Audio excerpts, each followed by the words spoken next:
bir odam bir duoni aytdi, bir zikrni aytdi.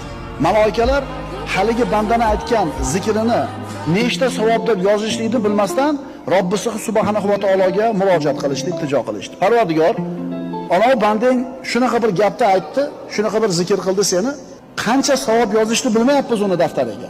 Nima dedi banda? Alloh biladi nima deganini. Lekin farishtalarning tilidan eshitishni xohlaydi. Banda aytdi: "Ya Robbi, lakal hamdu kama yanbaghi li jalali wajhika va azimi sultonik." dedi. Nima degani edi? Ey Parvardigor, senga shunday hamd sano bo'lsin. Kama yanbaghi li jalali wajhik.